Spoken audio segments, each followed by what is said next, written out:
वो दिन भर हाउस चोर्स में बिजी रहती है। हाउस चोर्स ये कौन सा नया वर्ड है? चोर्स का मतलब होता है घर के काम, घरेलू काम काज, जैसे झाड़ू पोछा, बर्तन डस्टिंग, ये सब मिला के घर के काम होते हैं और इन घर के कामों को इंग्लिश में चोर्स बोला जाता है। तो देखो कितना नया वर्ड है आपके लिए। तो ऐसे बहुत सारे और वर्ड्स होते हैं जिनका मीनिंग आपको नहीं पता बट जानना चाहिए अगर आप अपनी इंग्लिश को इम्प्रूव करना चाहते हैं। जैसे एक और वर्ड देख लो, उन दोनों के झगड़े में मुझे इंटरवीन करना पड़ा। इंटरवीन मतलब हस्तक्षेप, बीच बचाव करना पड़ा। और भी बहुत सारे वर्ड्स होते हैं जैसे अपेरेंटली शी हेट्स मी, यानी दिखता है अपेरेंटली वो मुझसे नफरत करती है, तो अपेरेंटली मतलब साफ साफ क्लियर है जो दिखता है। और बहुत सारे यूज़फुल वर्ड्स इस वीडियो में मैं आपको बताने वाली हूँ। तो अगर ऐसे वर्ड्स आप सीखना चाहते हैं तो इस वीडियो को एंड तक देखिएगा। सारे वर्ड्स को मैं अच्छे से एक्सप्लेन करूँगी विद एग्जाम्पल, और ऐसे भी बताऊँगी जैसे बोलचाल में आप उसे विदाउट इंग्लिश कैसे यूज़ कर सकते हो। जैसे डिस्पाइट, वो इतनी प्राउडी है बट मुझे अच्छी लगती है। डिस्पाइट मतलब इसके बावजूद। और एक और वर्ड होता है इंस्टेड ऑफ। तो ऐसे बहुत सारे वर्ड्स इस वीडियो में आपको सीखने के लिए मिलेंगे। तो चलिए वीडियो में आगे बढ़ते हैं, स्टार्ट करते हैं आज का लेसन और सीखते हैं कुछ बहुत ज़्यादा इंपॉर्टेंट, इनफैक्ट सबसे ज़्यादा बोले जाने वाले इंग्लिश वर्ड्स जिनको विदाउट इंग्लिश भी अच्छे से यूज़ किया जा सकता है। Let's begin the lesson. तो सबसे पहला वर्ड है आज का हमारा इंटरवीन। इंटरवीन का मतलब होता है बीच में आना या पड़ना। जैसे दो लोगों का अगर झगड़ा हो रहा हो और अगर आप उनके बीच में पड़ के उसको सुलझाने के लिए किसी को बोल रहे हो या इन जनरल आप हस्तक्षेप कर रहे हो उस झगड़े में, तो इट मीन्स आपने उनके बीच में इंटरवीन किया। इंटरवीन मतलब आड़े आना या हस्तक्षेप करना या बीच में आना। ओके, एग्जाम्पल देखते हैं। I had to intervene between them. I had to intervene between them, इसका मतलब मुझे उनके बीच में हस्तक्षेप करना पड़ा, यानी उनका झगड़ा हो रहा होगा, उन लोग शांत नहीं हो रहे होंगे, हो सकता है किसी भी रीज़न से आपकी मजबूरी हो कि आपको हस्तक्षेप यानी इंटरवीन करना पड़ा। तो आई होप आपको इंटरवीन का मतलब अच्छे से समझ में आ गया। आगे बढ़ते हैं, देखते हैं नेक्स्ट वर्ड जो कि है encourage. It's a common word, I guess आप सभी लोगों को ऑलरेडी पता होगा। एनकरेज का मतलब होता है प्रोत्साहित करना या बढ़ावा देना। प्रोत्साहित करना, जैसे अगर कोई पढ़ना चाहता है ओके और उसके फैमिली उसको सपोर्ट नहीं कर रही बट आप उसको बोल रहे हो नहीं तुम्हें पढ़ना चाहिए, इसका मतलब आप उसे एनकरेज कर रहे हो, आप उसे बढ़ावा दे रहे हो या प्रोत्साहित कर रहे हो पढ़ने के लिए। तो एनकरेज एक कॉमन वर्ड है, आए दिन लैंग्वेज में यूज़ होता रहता है।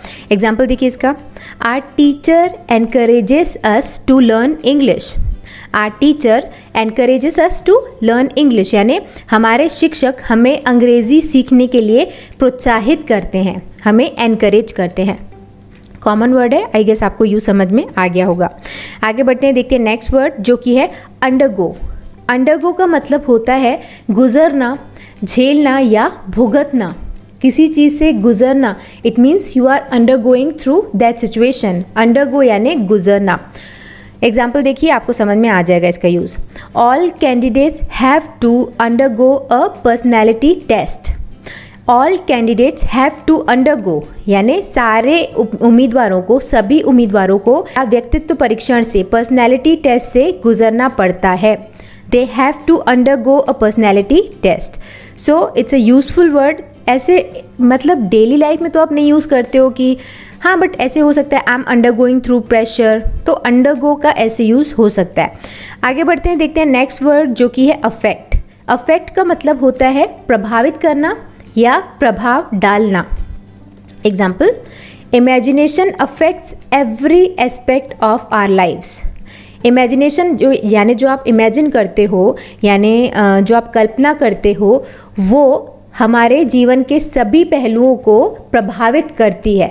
अगर आप इमेजिन करते हो कि आप डॉक्टर बनोगे तो आप डेफिनेटली उसकी दिशा में काम करोगे, आपका जो इमेजिनेशन है आप पर प्रभाव डालेगा और आप इवेंचुअली लाइफ में वो कर लोगे। तो इमेजिनेशन या इन जनरल भी इसको ऐसे यूज़ कर सकते हो कि उसका बहुत अफेक्ट हुआ मेरे ऊपर, यानी उसने ऐसा कुछ बोला जिसका बहुत अफेक्ट हुआ मुझ पर। तो अफेक्ट मतलब प्रभावित करना, प्रभाव या प्रभाव भी है ना, as a noun it is used as प्रभाव, एंड वर्ब के तौर पर आप इसे प्रभावित करना या प्रभाव डालना जैसे यूज़ कर सकते हैं। आगे बढ़ते हैं, देखते हैं नेक्स्ट वर्ड जो कि है डेस्परेट। अब डेस्परेट का मतलब आई गेस आप लोगों को पता होगा। डेस्परेट का मतलब होता है बेताब या आशाहीन या निराश। बेताब, जैसे हम आपने बहुत जनरली ऐसे लोगों को सुना होगा, वो तो बहुत डेस्परेट है। डेस्परेट है मतलब वो बहुत बुरे तरीके से उसे पाना चाहता है, जैसे वो जॉब के लिए डेस्परेट है, यानी जॉब के लिए बेताब है वो। तो डेस्परेट मतलब किसी चीज़ को पाने की हद से ज़्यादा इच्छा होना, उसको बोलते हैं डेस्परेट। और इसका दूसरा मीनिंग होता है आशाहीन या फिर निराश।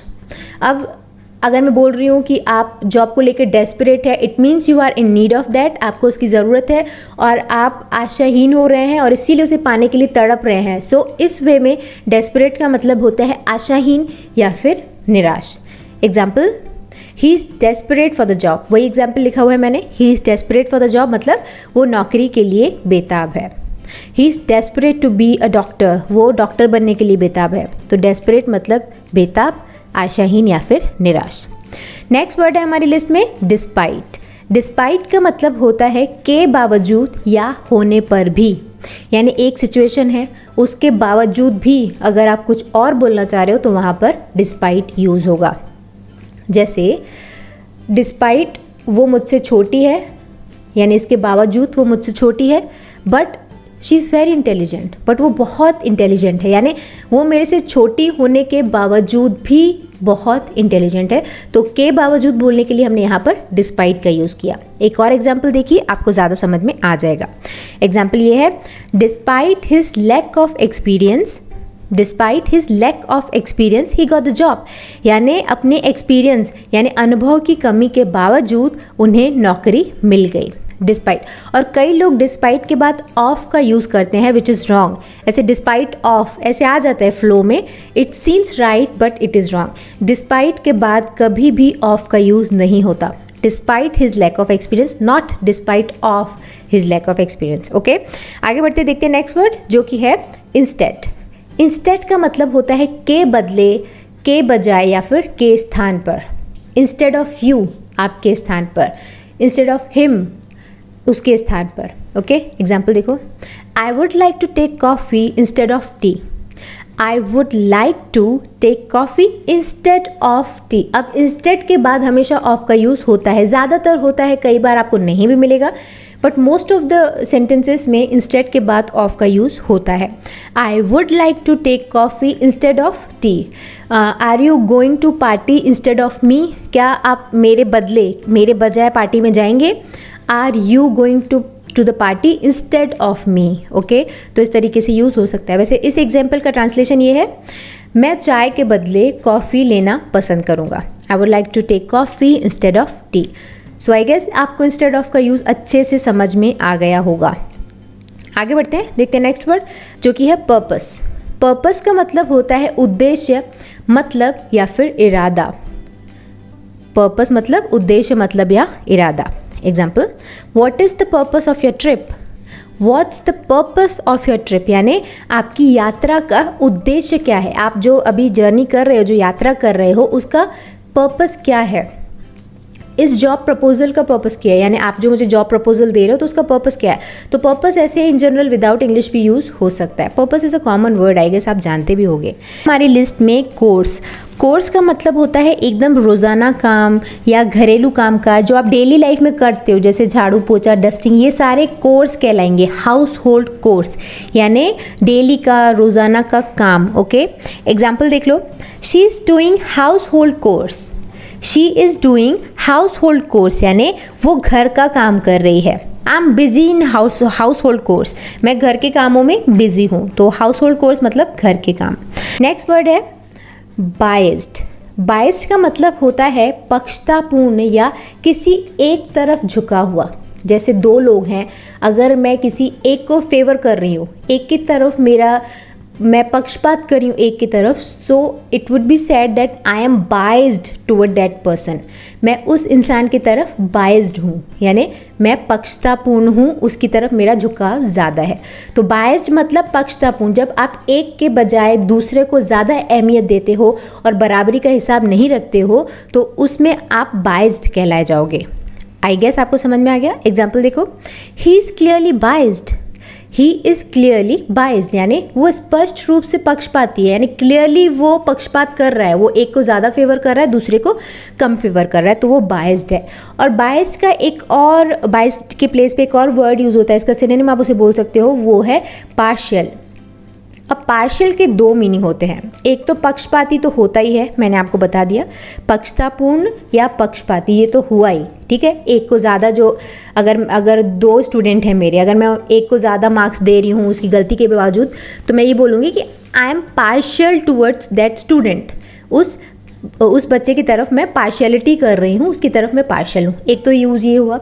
इसका दूसरा यूज़ होता है अंशीय या अधूरा, ठीक है। अंशीय यानी जैसे आप सक्सेसफुल हुए भी और पूरी तरह से सक्सेसफुल नहीं हुए, तो आई वुड से it is your partial success, यानी अधूरी सक्सेस है ये, पार्शियल, उसका एक अंश मात्र है ये, ठीक है, हिस्सा मात्र है, पार्शियल, ये कंप्लीट नहीं है। तो आई गेस आपको दोनों यूजेस समझ में आ गए होंगे। एग्जाम्पल देखो, तो पहला एग्जाम्पल है I am very partial two sweet foods, I am very partial two sweet foods, यानी मैं मीठी चीज़ों के प्रति बहुत पक्षपाती हूँ, यानी अगर एक कुछ नमकीन रखा होगा, कुछ मीठा रखा होगा, तो मैं मीठा चूज़ करूँगी, तो यानी मेरा जो पार्शियलिटी है वो मीठे की तरफ ज़्यादा है। I am very partial two sweet foods.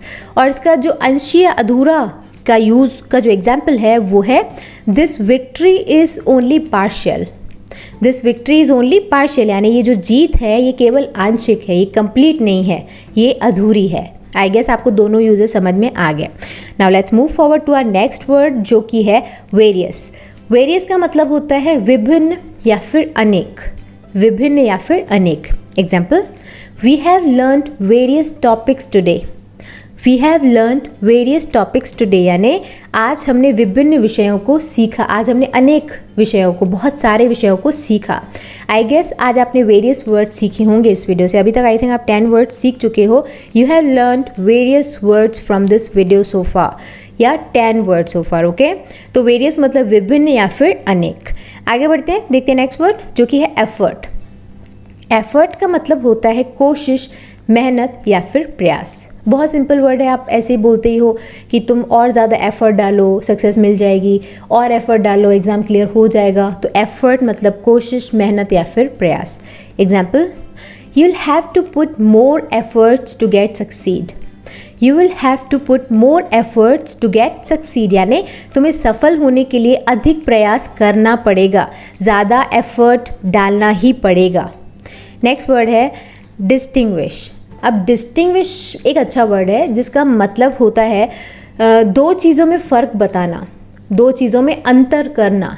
जैसे एग्जाम्पल, जैसे आपके सामने दो ऑब्जेक्ट्स रखे हैं और दोनों एक जैसे दिखते हैं, दोनों में बहुत सिमिलैरिटी है, तो मैं अगर आपसे ये बोलूँ कि क्या आप उस दोनों ऑब्जेक्ट में फ़र्क कर पाओगे, तो मैं बोलूँगी कि आप उसमें डिस्टिंग्विश कर पाओगे, उनको डिस्टिंग्विश कर पाओगे, यानी दोनों में क्या अंतर आप बता पाओगे। तो डिस्टिंग्विश मतलब दो चीज़ों में फ़र्क बताना, ओके। एग्जाम्पल देख लो, I can't distinguish between these twins, I can't distinguish between these twins, यानी ये जो ट्विंस हैं, ट्विंस मतलब जुड़वा, ये जो दोनों जुड़वा हैं वो एक जैसे दिखते हैं। आई कांट डिस्टिंग्विश बिटवीन दैम, मैं उनके बीच में अंतर नहीं कर पा रहा हूँ या नहीं कर सकता हूँ, तो डिस्टिंग्विश का ऐसा यूज़ होता है, मैं इन जुड़वा बच्चों के बीच अंतर नहीं कर सकता। सो एग्जाम्पल ट्रांसलेशन मैंने ऑलरेडी बता दिया था।